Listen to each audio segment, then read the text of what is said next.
Olha só, não é exagero se eu disser que você muito provavelmente conhece alguém com esta condição. Só no Brasil são 13 milhões de pessoas afetadas por essa doença, a diabetes. Bora falar sobre isso, não interessa? Então vem.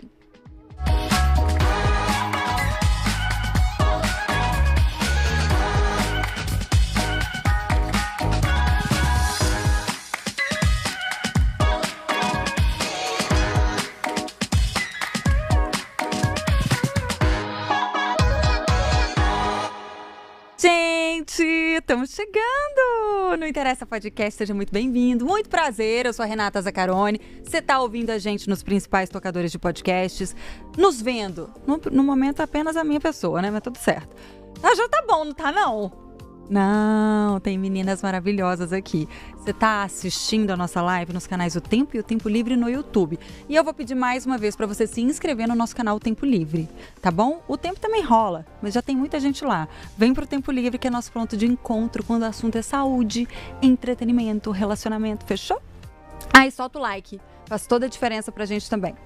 Bora falar do tema do dia. 26 de junho. Já passou. Eu sei. Mas agora é oficialmente o Dia Municipal de Prevenção e Combate ao Diabetes em Belo Horizonte. Essa data ela é um convite à consciência coletiva sobre a doença. A ideia é informar, prevenir, apoiar quem convive com o diagnóstico, isso por meio de campanhas educativas, do incentivo à mudança de hábitos e, é claro, políticas públicas que garantam acesso a um tratamento digno. Porque vamos combinar. Ainda existe muito desconhecimento sobre o assunto, apesar da diabetes, gente, ser infelizmente tão comum. Por isso que hoje o Interessa vai falar sobre os principais tipos da doença e responder. Pode se manifestar em qualquer pessoa? De qualquer idade? Tem grupos mais vulneráveis? Por quê? O que ainda confunde quando a gente fala no tipo 1 e tipo 2? Qual que é mais comum? Quais os primeiros sintomas que merecem atenção? Quem vai responder e nos ajuda nessa árdua missão? É a nossa convidada do dia, gente, a Marina Costa. Ela é médica endocrinologista. Pegue esse currículo, que eu vou ficar 2 horas aqui falando. Médica endocrinologista pela Santa Casa de Belo Horizonte, especialista pela Sociedade Brasileira de Endocrinologia e Metabologia, membro associada da Endocrine Society. Gente, desculpa, não sei pronunciar isso, tá? Mestranda em Medicina Molecular pela UFMG e integrante da equipe de endocrinologia do Hospital Horizonte. Seja muito bem-vinda, viu, doutora? Muito obrigada, viu, gente? Obrigada mesmo pelo convite. Renata, Tatiana e Thalita. Muito obrigada. Para falar sobre esse tema tão importante, né, que é o diabetes.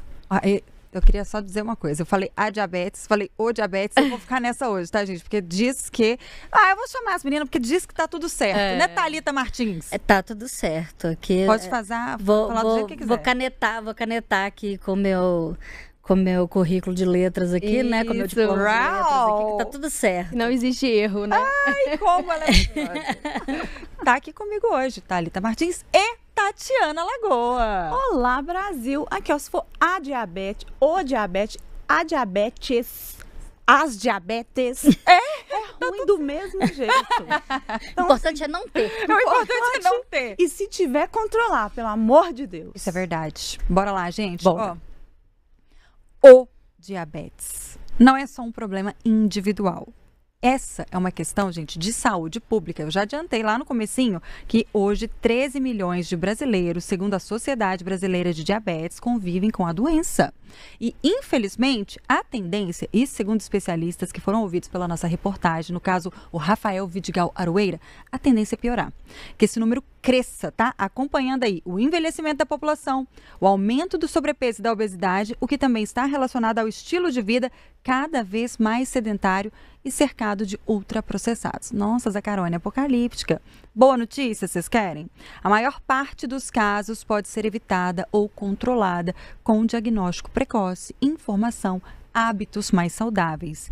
E aí, apesar dos avanços, gente, como a incorporação de novos medicamentos no programa da farmácia popular, a aprovação de projetos que ampliam o acesso a tecnologias de monitoramento contínuo da glicose, tem ainda um longo caminho pela frente. O custo de alguns tratamentos e a falta de estrutura para incentivar, por exemplo, a atividade física em muitas cidades continuam sendo aí barreiras importantes. Nem todo mundo tem condições de arcar aí com a mensalidade de uma academia, amores.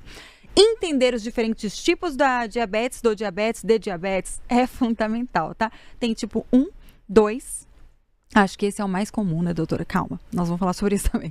O pré-diabetes e LADA. Eu nunca tinha ouvido falar nisso na minha vida. Então vamos tirar todas as dúvidas hoje. A propósito, pergunta pra você. Você conhece a diferença entre os diabetes? O que, na sua opinião, mais dificulta que a gente tenha hábitos saudáveis no dia a dia? E você já fez um exame para conferir a sua glicose? Você conhece alguém que tenha diabetes? Eu tenho certeza que você vai conhecer, tá? Vem participar do Interessa, nosso chat está aberto justamente para isso. Esse podcast tem a sua participação. Se faz parte da sua vida, interessa! Deixa eu fazer só um parênteses. Por favor. Você prometeu a boa notícia que tem que fazer tanta coisa que eu achei boa notícia não. Não é boa, né, cara? E termina com, é difícil fazer academia, Não tem nada bom. Esse é o rolê. Você mentiu. Eu menti. Tá. Eu tinha que fazer isso pra sei lá, não sei. Isso. Eu me senti bem. Tá bom, sei lá. desculpa, tem nada a ver. Vai. Oi, gente, vamos repercutir então. Primeiro, antes de mais nada, seja muito bem-vinda mais uma vez, doutora Marina. Você quer chegar falando pra gente quais são então os tipos de diabetes, pra gente poder tecer comentários a respeito? Sim. Na verdade, são vários tipos de diabetes, mas a gente tem os mais comuns, né? 90% aproximadamente é o diabetes tipo 2 e 5 a 10% o diabetes tipo 1. Só que a gente tem o diabetes tipo LADA, tem o tipo MOD, tem o diabetes gestacional, tem diabetes secundário a outras causas, tem muitos tipos. Nossa, a eu esqueci do gestacional, tem ainda. Gestacional, que Meu é, né, Deus. assim, que é bastante prevalente, porque as mulheres eles estão engravidando mais velhas e tem relação com a idade. Oh. E então, são vários tipos de diabetes. Mas eu acho mais importante a gente falar dos os mais comuns, né? O diabetes tipo 2, ele é um diabetes, ele é o tipo de diabetes que está muito relacionado com a idade.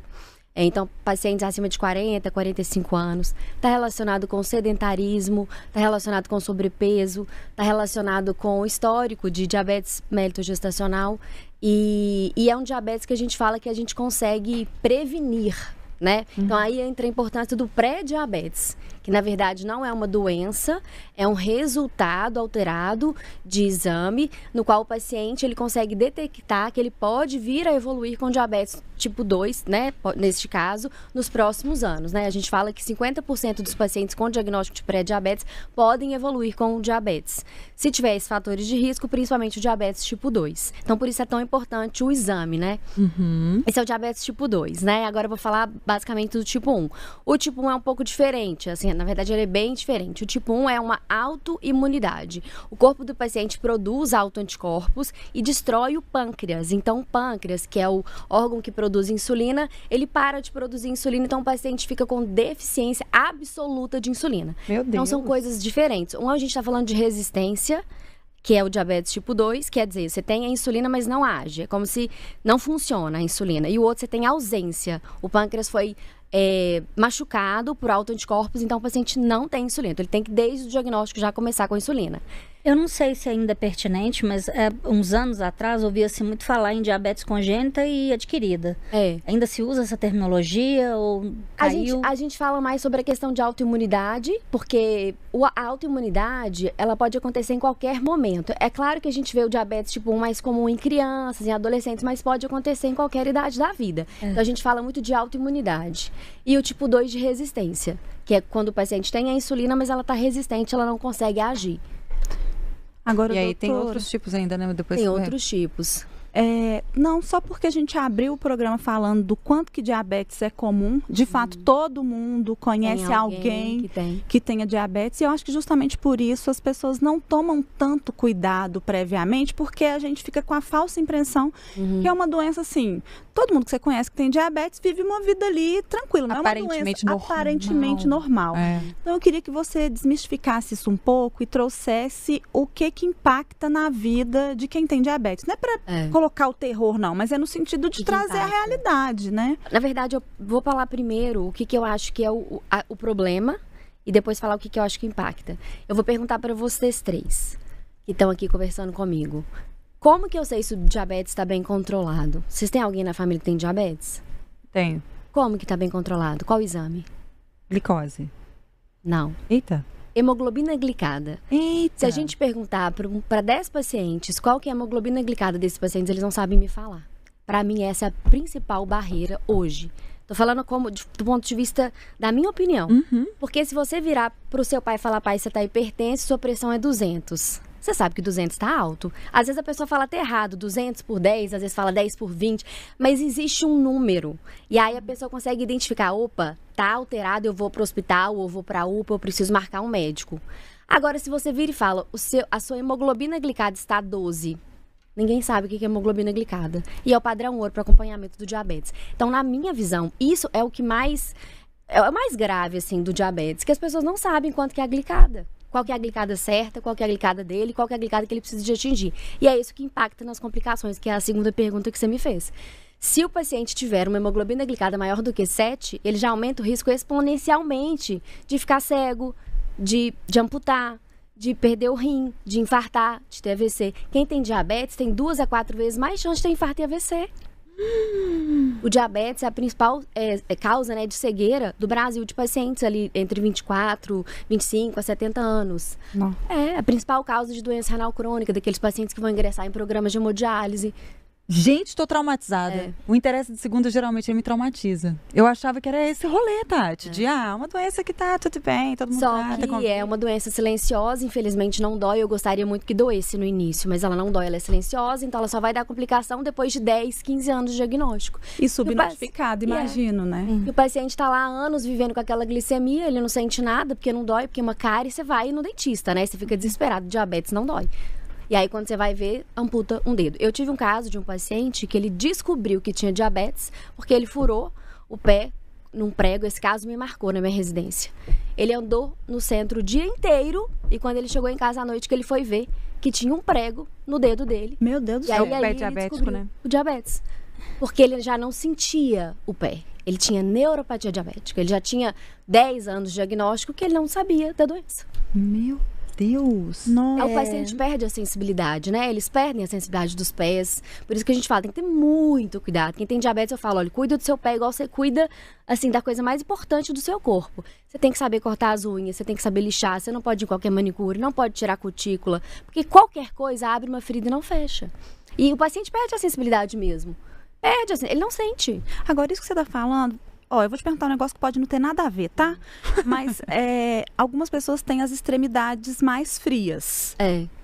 Tem alguma coisa a ver ou não? Não, mas não é de extremidade mais fria, é de perda, é porque a gente fala que é de nervo. Ele perde a sensibilidade, ele não sente mais dor, ele não sente vibração, ele não sente calor, né? Então, assim, ele não tem ali sensibilidade, não é por questão de entendeu? Ufa, porque algumas pessoas, estou falando de mim mesmo. E começa, eu sabia que você estava falando de você. Começa na extremidade e vai tomando o restante, ou ele pega, por exemplo, o pé inteiro? A neuropatia geralmente é mãos e pés, assim, mas principalmente os pés. Por isso que a gente fala, tem que tomar muito cuidado com os pés. Sapatos, não pode usar qualquer sapato, tem que ter muito cuidado com os sapatos, entendeu? Você tem que ter um cuidado, só que isso tudo a gente tem que lembrar que o paciente tem que ter esses cuidados, mas o mais importante, ele tem que ter o diabetes controlado, que é o que? Hemoglobina glicada menor do que 7. As pessoas têm que gravar isso. Elas têm que saber. Porque eu tenho formação pelo SUS, então, assim, os pacientes chegam no ambulatório e tem, muitos anos de diagnóstico, a gente pergunta, e o seu diabetes está bem controlado? Tá assim, doutor, hoje eu fiz a ponta de dedo, estava 102.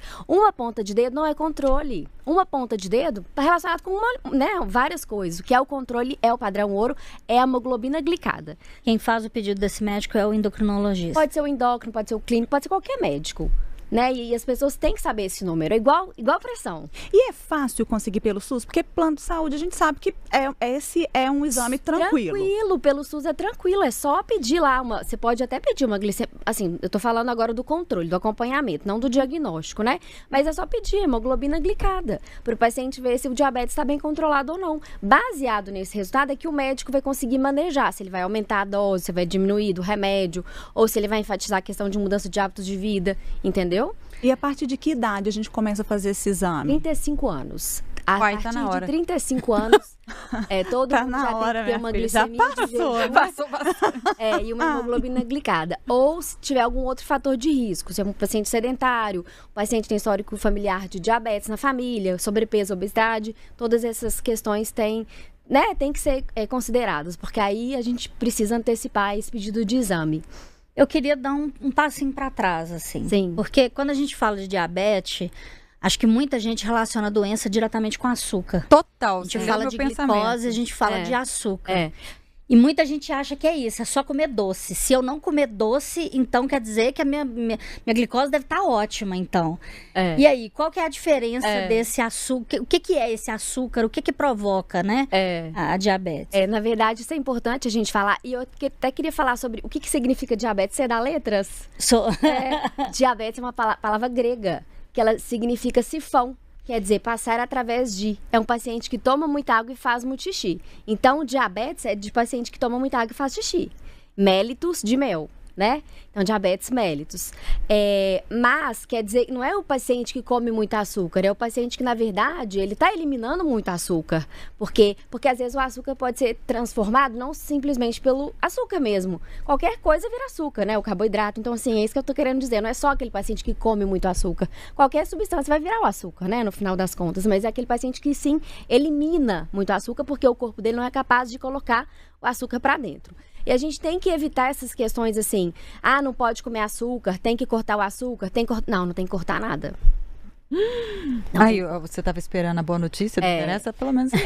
Tá vendo? Na verdade, fazer atividade física. É o equilíbrio, gente. Eu acho assim, é o equilíbrio, é a dieta que a gente fala que é a nutrição equilibrada. E o acompanhamento ali de 3 em 3 meses, porque a hemoglobina glicada ela vai alterar de 3 em 3 meses, para ver o bom controle. Nada na vida, nada dá certo se você for restrito demais. E a gente sabe que hoje, para nutrição do diabetes, não existe restrição. Então, assim, cortar não é a palavra. É contar, talvez. Existe a questão da contagem dos carboidratos, que é o que você pode comer se você quiser, mas você tem que contar, saber contar. É uma estratégia alimentar muito do diabetes tipo 1, mas que funciona muito bem e que a gente pode usar para o diabetes tipo 2, contagem de carboidratos. Pode comer um docinho quando for na festa? Pode. Você vai comer 1 ou 2 docinhos, vai ser de acordo com o plano alimentar da sua nutricionista. Mas não é só docinho, entram todos os carboidratos aí. Pão, que vai virar até a fritura, o açúcar, né? A gordura, só que ela vira mais tardiamente, né? Depois, o pão, o macarrão, a fruta. Mas não existe isso. Descobri que eu tenho diagnóstico de diabetes, vou cortar tudo, não posso nunca mais comer meu doce. Não é isso. Não é isso. Não é por esse lado. Não é por esse caminho, né? Agora, eu imagino que no Brasil a gente tem uma dificuldade por causa da insegurança alimentar mesmo, né? Porque a gente tem um grupo muito grande de pessoas vulneráveis que acabam, por exemplo, comendo opções, né? Um macarrão instantâneo, não porque ele é gostoso, mas às vezes... É o que dá para comprar, né? É o que dá para comprar, né? Sim. Então, queria que você falasse um pouco sobre estratégias pensando em todo tipo de bolso e de contexto, né? Porque não dá também para falar, você vive uma insegurança alimentar, logo você vai morrer com diabetes, o problema é seu. Não, de forma nenhuma, até porque a gente tem no SUS os tratamentos, né? A gente tem a metformina, agora foi liberada a dapaglifosina sem custo para pacientes, principalmente acima de 70 anos, a gente tem a insulina, e eu sei que, claro, que às vezes pagar uma academia fica muito caro, mas às vezes fazer uma própria caminhada e acompanhar pelos exames. Então, assim, a gente tem tratamento, a gente tem que lembrar que não é somente o alimento, é o alimento. A gente fala que nos problemas de saúde em geral, a gente sempre vai ter as duas linhas, né? O tratamento não medicamentoso e o medicamentoso. Então, à medida que eu não puder focar tanto no não medicamentoso, eu vou focar no medicamentoso, que é o que a gente tem. E querendo ou não, no SUS a gente tem opções, sim. Eu falo mais no quesito preventivo. Porque tudo bem, depois de diagnosticado, você vai ter acesso aos medicamentos e tal. Mas uma pessoa em uma situação de uma insegurança alimentar, preventivamente, é possível fazer alguma coisa para evitar? Totalmente, assim, se a gente tivesse a questão de alimentos, talvez pensar em quantidade. Talvez se a gente não puder focar em qualidade, vamos focar talvez em quantidade, né? Que é o que a gente poderia fazer nesse sentido. E preventivo são as mudanças de hábitos, né? Que sejam possíveis ali para aquela pessoa, né? Sim. Vocês têm alguém na família que tenha diabetes? Eu perguntei da questão da diabetes adquirida porque a minha avó sofreu um acidente em 95 e depois do acidente ela adquiriu, né, diabetes. Depois do acidente? Depois do acidente. Olha, eu vou te falar o que pode ter acontecido. Geralmente, os pacientes não têm o diagnóstico, e aí quando eles internam, é o momento que eles fazem uma glicemia, e aí descobrem, no contexto da internação, que na verdade tem. Porque o tipo 2, ele tem um atraso aí de diagnóstico de uma média de 8 anos. Do diagnóstico. Ela adquiriu o diagnóstico. Ela adquiriu o diagnóstico, pois é. E foi isso, né? Ela tomava muita cerveja, essas coisas assim, então eu imagino que tenha mesmo alguma relação. E aí eu lembro que na época, quer dizer, 95, a gente tá o quê? 30 anos atrás, né, que a gente tá falando. Eu lembro que na época a gente foi... a nossa luta na época era achar coisas diet para ela comer. Não. E aí eu acho que era muito o foco da época para o paciente com diabetes era o consumo de produtos diet, né? Eu lembro que tinha uma única loja na área hospitalar, que era a loja do diabético, onde você comprava as coisas para o diabético. Chamava assim? Chamava loja do diabético. E a gente fala que... era de verdade. Se bobear, ainda existe ainda. Não sei dizer. Isso, a gente... Tem até alguns estudos que mostram que, na verdade, acho que a gente não fale sobre... a loja do diabético é o paciente com diabetes, não é o paciente diabético, porque a linguagem importa. Sim, a linguagem então importa. A gente fala muito sobre isso hoje na atualidade, Sim, né? Era o nome que então, você imagina a loja do diabético, né? Assim, segregador? Completamente segregador. E isso eu acho que espanta os pacientes e faz com que eles procurem menos, talvez, o tratamento, sabe? Fica meio uma coisa. Os produtos eram extremamente caros. Ainda assim, são, né? gente. Quer dizer, então assim, um chocolatinho desse tamanhozinho assim era uma fortuna. A goiabada, eu sempre o boto tal a goiabada, do açúcar forneável, né? Daquele adoçante forneável, era uma loucura de preço, era tudo muito caro, né? Mas era o que eles colocavam como alternativo para tratamento na época. E assim, olha como é que a gente tá falando de 30 anos para cá. E a doutora tá falando assim, não, hoje a gente não fala mais de restrição. Não. Para nenhum tipo de paciente, né, assim. Só que, de fato, tem algum problema, né, uma doença celíaca, que aí não pode comer o glúten, mas, assim, o paciente com diabetes é ter essa questão da dieta saudável, nutritiva e, se possível, né, a gente sempre fala do prato, né, você divide o prato, se possível, legumes, né, metade do prato, se possível, 25% da proteína, outros 25% do carboidrato. É o PF, né, assim, é o arroz com feijão e, se possível, os legumes e saladas, né. Pois é, eu estava ouvindo um podcast recentemente que falava sobre essa questão do PF, assim, né? O quanto que o Brasil agora está com várias influências, né? A globalização vai avançando, a internet colabora com isso. Então, a gente está se perdendo um pouco nesse PF, no sentido de... Nem todo mundo acha que precisa comer o arroz e o feijão. Ele é altamente nutritivo, né, gente? A comida de verdade é altamente nutritiva. Porque assim...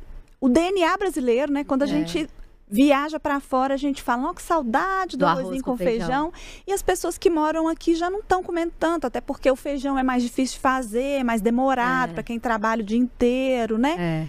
Mas fala um pouquinho da importância disso até na prevenção de doenças, porque... Tem gente que tá cortando o arroz. É porque, assim, as pessoas, elas às vezes, pela questão da correria, pela questão da falta de tempo, acaba focando, assim, a gente tá comendo muito o tal do ultraprocessado, né? Que a gente fala que ultraprocessado é que tá relacionado com o aumento da incidência de doenças crônicas não transmissíveis, que é o diabetes, que é a hipertensão, que é a obesidade. Então, as pessoas têm que entender o quão grave é esse aumento do consumo de do ultraprocessado. O que é ultraprocessado? Eu costumo falar, às vezes, com o paciente para ele entender. Às vezes, a gente tem o morango, né? Que é um alimento in natura. Aí, você tem a geleia de morango que foi adicionada ali um açúcar, alguma coisa. E aí, você tem o biscoito de morango. Quanto de morango você tem nesse biscoito? Então, é isso. É as pessoas entenderem que esse consumo de ultraprocessado está relacionado com uma série de problemas de saúde graves, porque a gente não tem mais o alimento natural. A gente tem uma série de condimentos, conservantes, e aí você falando dessa questão do arroz com feijão, é maravilhoso, é extremamente nutritivo. Então, é isso, é tentar comer cada vez mais comida de verdade, arroz, feijão, frutas, enfim, do que ficar, a gente fala que é desembalar, descascar mais e desembalar menos. E no caso das crianças, acho que a gente principalmente, pode falar né? pouco sobre, né? Principalmente as crianças, às vezes, com aqueles suquinhos, né? De caixinha, com os bolinhos, né? Então, a gente tem que tentar, se possível, né? Voltar mais para aquela questão do ato de cozinhar, né? De levar uma fruta ou de... Porque esse consumo desses alimentos é o que, de fato, a gente está vendo aí que está adoecendo as pessoas. E por isso está aumentando a incidência, né? Dessas doenças crônicas não transmissíveis. Você falou dessa questão de chamar para cozinhar junto. É uma coisa até gostosa de fazer, né, gente? É importante até que a criança entenda o processo daquele alimento que ela está consumindo. Exato, não vê só aquilo pronto, né? Ela entende que teve um processo ali de Até para que ela faça as escolhas dela, né? Eu gosto muito da Rita Lobo, assim. Também curto ela. Um convite para quem gosta de saber melhor sobre a questão de alimentação. Eu gosto muito dela. E ela faz muita coisa natural. Muito. Ela fala, inclusive ela vai nos congressos de endocrinologia. Nossa, você é tão inteligente, eu tô meio apaixonada, assim. Ela tem várias referências, né, que ela vai trazendo aqui ao longo do programa, do nada. Ela me soltou um Rita Lobo. Mas é porque eu gosto muito dela, E ela tá junto com a gente nos congressos. Nossa, ela vai. Olha aí, ela anda com a Rita Lobo. Agora ela anda com Interessa também. Assim, ó, eu vou cortar esse momento de amor eu não vou voltar para as perguntas. Tudo bem, desculpa. Tudo bem, você que é apresentadora, tá precisando conter. Segura a emoção, né, cara? Olha só, você já tinha falado que é difícil a gente identificar a diabetes, porque ela é silenciosa. Ela é silenciosa. Mas por mais que ela seja silenciosa, o que a gente pode observar? Tudo bem, tem que fazer o exame, papapá, pororô. Glicada. Mas, assim, observando o meu corpo, o que eu posso observar? Sei lá, minha pele fica mais opaca, meu cabelo começa a cair, não sei, o que acontece? Se você observar alguém ou se você começar a apresentar sintomas como tomar muita água, fazer muito xixi e emagrecer, fazer uma glicemia imediatamente. Uma glicemia capilar ou pedir para o médico fazer um pedido de exame, porque provavelmente é diagnóstico de diabetes. Esse tipo, principalmente do tipo 1, né, que é mais agudo, assim, o paciente ele bebe muita água, faz muito xixi, tá comendo muito, mas mesmo assim tá perdendo peso, quer dizer, tá perdendo toda a glicose pela urina. Então é do diabetes tipo 1, então tem que correr e fazer uma glicemia. Isso é o tipo 1. O tipo 2, ele é mais assintomático, ele é oligossintomático, mas às vezes o paciente ele começa a apresentar algum sintoma, visão turva. Ele começa a ficar um pouco a visão turva, às vezes mais cansado, às vezes come ali, depois do almoço começa a ficar mais cansado. Então, assim, mas são mais sintomas mais inespecíficos, assim. O tipo 1 é mais clássico. São esses sintomas que a gente fala que é polis, né? Poliúria, polidipsia e polifagia, né? Então, assim... Mas, basicamente, são esses sintomas. E esses que eu falei mais clássicos, principalmente em crianças e adolescentes, agora o adulto ele tem que ficar mais atento a essas questões mesmo, de cansaço, às vezes uma visão turva. Eu vou te falar, minha glicose, eu tô caçando meus exames aqui, tá, gente? Eu faço isso ao longo do Interessa toda vez. Você quer essa glicemia jejum e sua hemoglobina glicada. Total. Alguém pediu. Olha, tem, doutora, tem. Eu quero mais fazer minha consulta. Eu vou achar aqui. Eu falo que quando a gente começa a conversar, é muito impressionante. Eu começo a conversar sobre diabetes, as pessoas, mas olha aqui minha hemoglobina glicada. Eu falo, não, olha você agora que eu já te expliquei. O que você acha da sua hemoglobina glicada? Para diagnóstico de diabetes tem que ser acima de 6,5. Para controle menor que 7. E pré-diabetes acima de 5,7. O meu tá normal. Tá? Mas eu fiz glicose e jejum, não é o mesmo exame. Você fez só glicemia em jejum, é aquele abaixo de 100. Isso, tá 84. É maravilhoso. Yes! Aí só que a gente tem que ver a hemoglobina glicada, porque aí que tá a questão. A glicemia em jejum é só daquele momento que você dosou a glicemia em jejum. A hemoglobina glicada é uma média dos últimos 3 meses. Por isso que ela é tão maravilhosa. Ela é a média, porque a nossa glicose, ela não... Isso é uma coisa muito comum, os pacientes falam assim, não, doutora, minha glicose sobe e desce, mas a sua é de todo mundo. Ela é de todo mundo. Eu tô tomando uma água, ok, se eu comer um bombom, a minha glicose vai até 140 e desce. Então é a média, entendeu? Assim, a média é hemoglobina glicada. E o que é hemoglobina glicada? A gente tem... A hemácia, a proteína da hemácia é a hemoglobina, que é a que leva oxigênio. A glicose, ela gruda na hemoglobina. Por isso que a gente fala hemoglobina glicada. E essa célula, ela dura 120 dias. Então a gente consegue a média de 3 a 4 meses. Por isso que ela é tão importante, esse exame. Ela mostra só a média. Então ela vê assim, se tá pra cima, se tá pra baixo, se tá ok. Dos últimos 3 meses. Então assim, não tem exame melhor que esse, entende? Nossa senhora, eu tô apaixonada. Gente, façam perguntas aí então, pra ela, eu tenho que virar pra lá. Ela deu aula. A gente tem que dosar a glicada e a jejum, basicamente. Nossa, eu queria perguntar, na verdade, sobre... enfim, né? A internet, ela é fonte infinita de informação. Mas também é um lugar muito perigoso para crescer muita coisa esquisita ali. E aí a gente vê muito na internet... muito mito relacionado a diabetes e muita questão de tratamento. Eu vejo muito falando de chá. O tal do chá para diabetes, o tal do chá para emagrecer, o tal do... tudo errado, né? E aí eu queria saber se existe mesmo algum impacto nesse tipo de tratamento alternativo, né? Alguma coisa que os médicos orientem nesse sentido, seja para controle, seja para prevenção. E se tem algum mito, assim, sobre diabetes que sempre cai no seu consultório, assim, sempre o paciente sempre vem te perguntar sobre isso. Eu acho que essa questão do chá é clássica, né? A cara do não foi... Mas eu posso tomar o chá? Eu falo, pode também. Eu vou começar uma medicação, mas você pode tomar o chá, mas não deixe de tomar remédio, porque o chá não tem a evidência científica. Outro dia eu vi Ozempic em chá. Ah, não, mentira, tá ali. Eu juro. Eu vi, em frente ao ponto de ônibus, tem uma farmácia de manipulados. Será que o apelo não é pra emagrecimento? Eu não sei. Lá tava falando de controle de glicose e emagrecimento. Mas falava que era Ozempic em chá. E é muito triste, né? Porque a pessoa deixa de usar uma medicação, por exemplo, que a gente tem na rede pública, que é o Glifage, né? A metformina, que é maravilhosa, para usar um chá. E aí, quando vai ver, a glicada tá de 10, que é quando já precisa de insulina, né? Agora, não tem cura, né? Porque assim, a gente tá falando de variação, aí me trouxe aquela luz assim, beleza, se você se tornar diabético na beirada do gol ali, ó, você consegue voltar? Consegue. Tipo 2 consegue. Se você descobriu logo no início do diagnóstico, e se for tiver, né, a gente fala que os fatores de risco reversíveis, consegue. Por exemplo, se o paciente, ele tem um quadro de diagnóstico de obesidade, aí ele fez um exame, estava ali no pré-diabetes, depois evoluiu com diabetes, e a gente fizer o tratamento com uma perda de peso ali de 5 a 10%, não precisa ser muito, 5 a 10% de perda de peso, às vezes ele consegue. A gente fala que é remissão do diabetes, tipo 2. Porque aí a gente está atuando nos fatores de risco e aí, né, à medida que ele perde peso, ele melhora a resistência insulínica e a insulina pode começar a agir. Mas claro que a gente vai ficar sempre acompanhando com muita frequência. O diabetes tipo 1 não tem cura porque ele é autoimune. Mas os dois têm controle, né? Então, assim, é só a gente acompanhar. A gente falou dos alimentos aí que podem ser prejudiciais, como os ultraprocessados. E tem alimentos que são bons para o controle do diabetes? A gente sabe que é muito individual, né? Porque os alimentos, é muito individual o impacto glicêmico que o alimento tem em você do que tem em mim, por exemplo. É de cada pessoa. E a gente consegue ver muito isso quando às vezes o paciente coloca aquele Libre, vocês conhecem?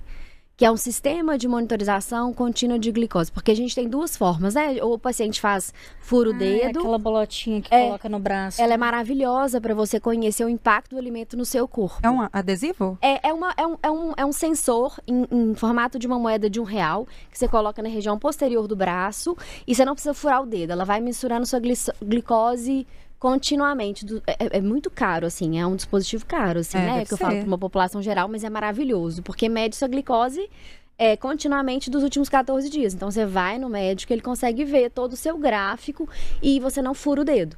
Mas tem uma questão, talvez, que vá aprovar. Até saiu recente uma notícia de que talvez os pacientes, principalmente com diabetes tipo 1, eles vão conseguir esse sensor em breve. Aqui em Belo Horizonte. Ah, verdade, a Câmara. A Câmara, tá. Isso. Acho que já votou. Não, votou, mas parece que está aguardando sanção. Isso, exatamente. E aí, se conseguir, vai ser maravilhoso, porque ele mostra a glicemia de forma contínua dos pacientes nos últimos 14 dias. Então, você consegue ver aquele alimento que causa maior impacto glicêmico, que a gente fala, né, o impacto glicêmico daquele que causa menor. Mas, claro que sempre, pensando, os que são... você perguntou o que é prejudicial, o que auxilia. Fibras e proteínas. Por exemplo, se eu for comer uma macarronada agora, meu impacto glicêmico vai ser 1. Se eu comer antes muita alface, muita fibra, o impacto glicêmico é diferente. Completamente diferente. Isso aí é comprovado em estudos científicos, assim. Então, fibra é muito importante, por isso que a salada sempre tem que vir antes. Olha! E se você quiser reduzir o impacto glicêmico, proteína. Por exemplo, você vai comer o pão, você colocar pão com ovo, é diferente de você comer pão com requeijão. O impacto glicêmico é diferente. Então, existe. Não é que, né, você consegue impactar muito o seu controle glicêmico baseado na escolha alimentar. O Cris está até mandando aqui para mim no off. Tem alguma coisa natural que baixa a diabetes? Assim, natural... tirando a atividade física, não. Ok. Atividade física, que é o que a gente tem de natural e que baixa muito, assim, muito. Porque o músculo, o que ele faz quando você tá lá treinando? Ele consome a glicose toda, então baixa muito. É natural, é atividade física. Aí, gente, eu detesto que tudo enfim. É um inferno. Mas é porque não tem jeito. Aparentemente não tem escapatória. Não, mas assim, é maravilhoso, porque... Depende, né? Se você gostar. Não, em tese, assim, é gratuito, né? É, assim, em tese, é gratuito. E outra coisa, é o que eu falo, a gente tem que descobrir na vida o que a gente gosta. Se a pessoa encontra algo ali que ela gosta, aí imagina, ela tá aliando saúde com prazer. Eu, por exemplo, amo dançar. Então, pra mim, né, a dança... Sim. É a minha fonte de prazer de atividade física. Anos, ainda não descobri isso daí, mas isso é para outro programa. Mas eu acho que um dia você vai ter que focar, que você vai descobrir, porque não tem jeito, gente. A dopamina, né? A sensação do bem-estar a Tati tá quase perguntando assim, tem jeito de prevenir diabetes dormindo? Olha, mas você sabe que o sono é importantíssimo. Boas notícias. Eu também não durmo muito. A gente tem um capítulo que fala só sobre sono no nosso, né, a gente fala que é a ADA, que é o material que a gente estuda, que fala só sobre sono. O tanto que o sono é impactante no controle do diabetes. O sono quando a gente dorme, que os hormônios começam a fazer aquela bagunça. Porque se você dorme pouco, a grelina, que é o hormônio da fome, fica altíssimo. Então, você quer comer por conta desse hormônio que aumentou, porque você não dormiu bem. Então, o sono é importantíssimo, importantíssimo. Sabe o que eu acho que a gente podia falar? Sobre a diabetes gestacional. Porque eu quero saber do Lada também depois. É um caso meio que à parte, porque a pessoa engravida, tá tudo jóia. Aí essa vontade enorme de comer é comum durante a gravidez. Sim. Né? Sim. E aí, como é que a gente desenvolve essa diabetes? Qual que é o impacto disso para o bebê? Sim. Eu até trabalho muito, atendo muitas gestantes, que eu faço parte de uma equipe, né, de gestação de alto risco.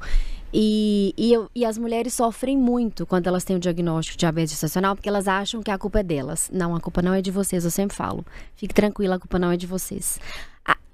O diabetes gestacional, por si só, né, a gente estar grávida, né, a mulher estar grávida já é um estado diabetogênico, já aumenta a chance de você ter diabetes. Pela questão da produção dos hormônios da placenta. Porque a placenta, ela produz hormônios que a gente fala que dificultam a ação da insulina. É como se a mulher entrasse num estado de resistência insulínica. E principalmente ali próximo de 24 a 28 semanas é que isso vai, né, aparecer.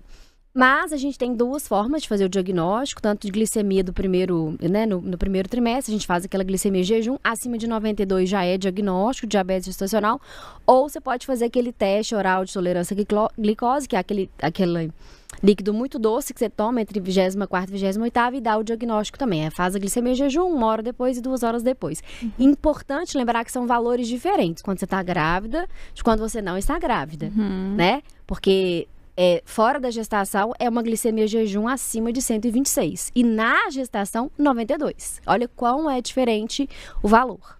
É justamente por isso, né? Assim, na gestação a nossa glicemia tende a ficar mais baixa. E se ela não baixa, vem o diagnóstico. A minha pergunta vai parecer burra, eu acho. Mas assim, existe a possibilidade de passar para o bebê não. se a mãe tiver com diabetes gestacional? Não, mas os riscos que você perguntou, né? Quais são os riscos para a mãe e para o bebê? Para o bebê são riscos metabólicos futuros. Então, por isso é tão importante a mãe tratar. Deixar os valores dentro do alvo. E para a mãe, e principalmente ali no momento do parto e tudo, é porque começa a ela produzir muito líquido, então fica aquela barriga que a gente fala que é índice de líquido amniótico aumentado, né? Aquela barriga com muito líquido, e o neném tem risco dele ficar muito grande. A gente fala que é o neném macrossômico, é o neném grande, acima de 4 quilos, então tem risco no parto ali, principalmente no parto normal, de ter algum toque, a gente fala que é algum traumatismo, né? Então o neném fica muito grande. Então tem que ter todos esses cuidados, porque futuramente para a criança também vai ter alteração. Sabe que na hora que você falou, olha, para a criança tem o risco de questões metabólicas futuras. Nós três fizemos assim, mas assim, eu pelo menos não sei o que quais são esses riscos, né, metabólicos. É porque, por exemplo, o neném, ele começa a gente fala que aumentar a barriguinha, a circunferência abdominal, ele começa a depositar essa gordura e tem risco no futuro de obesidade e diabetes. Ah, tá. futura. Riscos metabólicos. Riscos metabólicos. Porque eu achei Riscos incrível que eu olhei pra Azar que eu ela tinha uma fez. interrogação na testa. Aí ora. Quais riscos? Isso é grave. Ai, bom demais. Ô, doutora, e vamos falar do LADA? Vamos. Nunca tinha... Vocês já tinham ouvido falar em LADA? Não. Não sei nem o que é. Então, LADA é um diagnóstico de diabetes autoimune. Você lembra que eu falei com vocês que tem um tipo de diabetes, que é o tipo 1, que é o diabetes autoimune, que vai ter uma destruição do pâncreas, aí o pâncreas para de produzir insulina? O LADA é a mesma coisa, só que ele é o quê? Latente. LADA. Ele é latente. Então, é uma destruição mais devagar, mas que vai evoluir com a mesma questão do DM1, de autoimunidade. Então, é um paciente que é muito confundido como diabetes tipo 2, mas na verdade ele é LADA. Então, a gente tem que suspeitar desse paciente, se é um paciente que você começa a tratar como diabetes tipo 2 e ele não controla. E aí, acontece muito disso, às vezes o médico acha que o paciente não está aderindo ao tratamento, e não é. É porque às vezes o diagnóstico está errado. Aí a gente tem que dosar o quê? Os autoanticorpos, para ver se o paciente tem autoimunidade positiva, e ele pode ser um LADA. Agora, eu tô pensando um negócio que não tem nada a ver com nada, mas que eu vou perguntar assim mesmo. Fico pensando assim, a gente já desenvolveu vacina para um tanto de coisa e tal. Não tem nada sendo estudado, alguma coisa prévia, algum remédio, alguma coisa que na infância a gente toma, que nem a gente toma vacina para um monte de coisa, que possa reduzir os riscos. Tem alguma coisa em estudo nesse sentido que você saiba? Pro tipo 1 tem. Pro tipo 1 tem. É mesmo? Tem. Na verdade, tipo 1 tem vários estudos em andamento para tentar reverter, né, ou pelo menos aí controlar essa autoimunidade.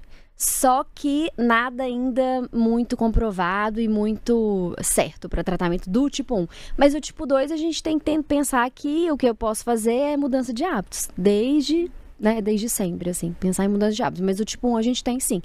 Tem vários estudos em andamento pensando nessa questão de reversibilidade. Mas a autoimunidade é um pouco mais difícil, porque pensa que é você mesmo que está produzindo autoanticorpos contra o seu próprio órgão.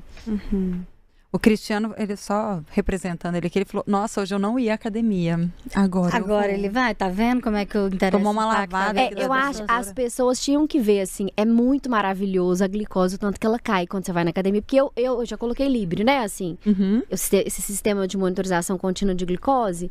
E é maravilhoso, gente. Você começa com uma glicose, na hora que você para de fazer 30 minutos de caminhada, sua glicose despenca. É bonito de ver como que funciona o negócio. E é simples, né?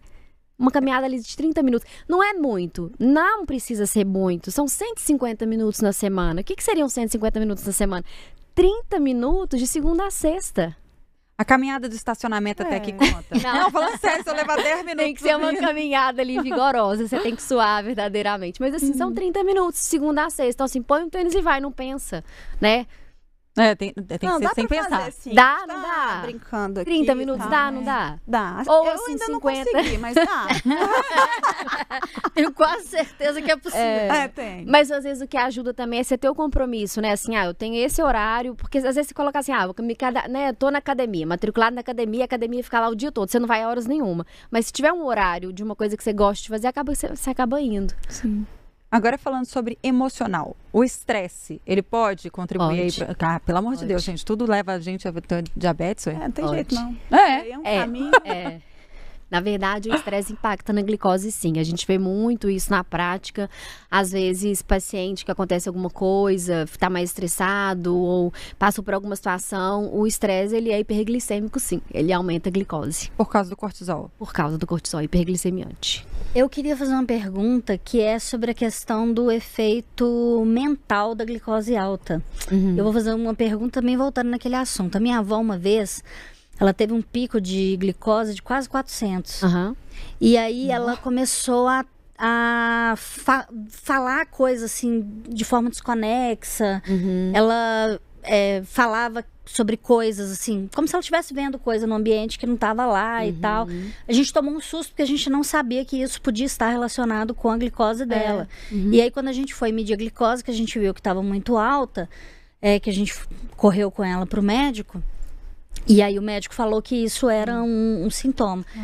É porque a gente tem que pensar assim, a glicose, se ela estava 400, a glicose não está entrando na célula. A glicose precisa entrar na célula para a célula funcionar. Então, é aquela coisa, o carro ele não anda sem gasolina. ele fica parado, ele tem, né? Então, assim, aí toda a sua funcionalidade, ela começa a não funcionar. Cérebro, tudo. Você começa a ficar lento, você começa a não lembrar. Porque a glicose não tá entrando, né? O seu combustível não tá entrando dentro da sala. Então, dessa questão dela, da confusão mental, provavelmente era um efeito que vocês conseguiram ver, mas tinham várias outras disfunções que ela estava vendo que vocês não estavam percebendo. Mas é justamente porque não estava tendo gasolina. O carro não anda, gente. A glicose tá pra fora. Porque foi uma coisa muito rápida, assim. Ela era uma pessoa lúcida que... 15 minutos depois começou a falar umas coisas coragem e falou, uai, o que tá acontecendo aqui? Peraí. Tá confusa. Vamos levar, e era o diabetes descompensado. Então tem que ter esse cuidado, né? Tem que ter essa maldade pra... A questão da glicose é muito importante no corpo. Muito importante, né? A gente tem que ter os níveis adequados pra gente viver bem, né? Afeta e tudo a libido? funcionar. Totalmente. Eu falo que eu consigo pegar o tratamento. Mas você pensa que tudo que demanda de glicose, mas a libido principalmente do homem, viu? Tá. Não, assim, a gente consegue ver. A gente consegue ver muito isso porque o homem, ele não busca tanto o acompanhamento médico. Então, geralmente, se ele tá vendo que o negócio não tá funcionando, ele procura. E aí, quando a gente vai avaliar, é porque ele tá com diabetes descompensado. É a mesma coisa que eu explico. Olha, não tá entrando glicose pra dentro da célula, as coisas não vão funcionar. Eu fico impressionada que eu acho que é o quarto especialista que vem ao Interessa, que fala justamente que os homens não vão ao médico e que só vão quando eles têm uma disfunção erétil. Sim. Eles procuram nesse caso e aí a gente consegue pegar eles pelo laço pra tratar e eles falam, então eu vou tratar porque vai funcionar. Falar o pé amputar, tanto faz. Vai funcionar. Gente, eu já teve uma anestesista que me falou uma vez que é impressionante, assim, homem quando toma anestesia, quando volta, a maior preocupação é se vai funcionar, quando é que vai funcionar, porque alguns ficam com ele, fica sentindo algumas coisas. Assim como também tá sentindo no pé, mas aí ninguém se importa. Mas no pé ninguém se importa, então, assim, o pé que caia. Que loucura, né? Assim, mulher nem... É uma criatura muito mágica, né? É mesmo. Cajado do poder. O homem é muito preocupado com essas questões. A mulher não tanto, assim, né? O homem muito preocupado. Eu perguntei da questão da medicação alternativa, porque eu fico pensando muito nessa questão de homem, porque o homem não gosta de ir ao médico, né? E aí deve começar a sentir as coisas, e aí ver umas propagandas dessa aí rolando, aí falar, menina, olhei no Google, o Google falou que pode ser isso, vou médico nada, vou procurar um chazinho, um negócio assim. Não é assim que funciona, né, gente? O médico, ele tá lá por alguma razão.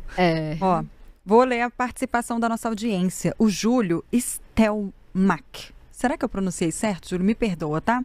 O cloridrato de metformina garante a baixa da diabetes. Quais são os efeitos colaterais? São muito gastrointestinais. A metformina, né, que é o glifage, são efeitos gastrointestinais. Então, às vezes, a gente até, para começar a medicação, a gente pede para ir mais devagar, justamente para não ter esse efeito.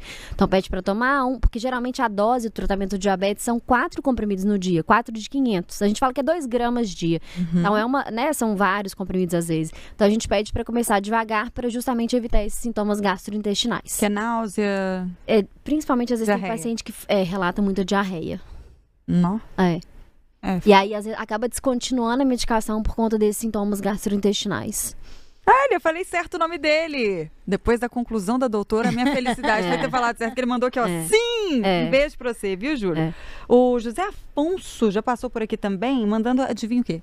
Abraço. Um abraço pra você também, Zé Afonso. Gente, manda pergunta aqui, ó. Ainda faltam alguns minutos, tá? Você pode participar do Interessa. Vocês têm mais dúvidas? Eu tenho. Porque eu perguntei sobre a questão de libido, eu fico pensando também quem tá tentando ter filhos. Sim.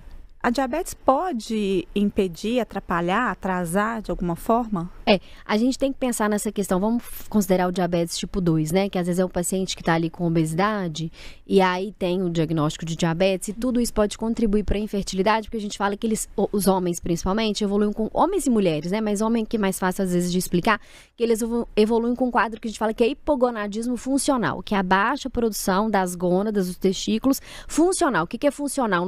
Não é uma questão de saúde que ele tem, é que ele evoluiu com aquilo pela questão, às vezes, do peso ou do diabetes. Então, ou enfim, do descontrole ali metabólico. Porque aí as glândulas, elas passam também a não produzir de forma adequada e aí interfere ali na produção de testosterona. Então, às vezes, a gente tem um homem que, às vezes, restaura a fertilidade perdendo peso e tratando o diabetes. Ele restaura, porque é isso, gente, as coisas voltam a funcionar de forma adequada. Eu não sei se às vezes eu tô falando muito científico, mas tô tentando... Não. Quando solta algum termo, a gente pergunta. Tem uma coisa que eu acho que a gente também devia reforçar aqui, porque às vezes as pessoas falam, né, atribuem muito ao peso uma série de fatores, né? E aí as pessoas tendem a pensar que pessoas magras não vão ter determinadas condições. E aí é que mora o perigo, porque aí a pessoa já está lá quase perdendo o dedo e não fez exame porque é magro. Então, é o preconceito, né? Fala um pouquinho sobre isso, que não tem a ver necessariamente o fato de você estar acima do peso e ter diabetes, não necessariamente. Não necessariamente, porque o que vai determinar é a resistência insulínica, né? E principalmente, eu tenho pacientes que não têm alteração do peso, não tem sobrepeso e tem diabetes tipo 2, porque tem um histórico familiar, porque tinha sedentarismo.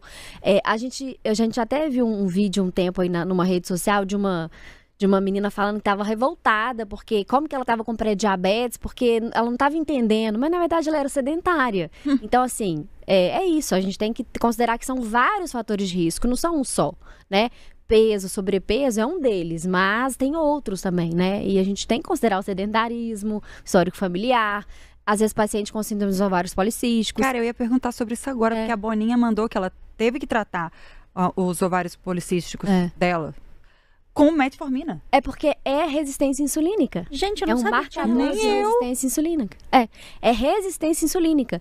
Que aí a gente fala que é uma das condições, que é a SOP, né? Que é a síndrome dos ovários policísticos, que a gente trata com glifagem. Porque aí vai melhorar essa resistência insulínica e vai, como aquilo que eu falei das glândulas, elas vão agir melhor e atuar melhor. E são pacientes, às vezes, que não têm sobrepeso, né?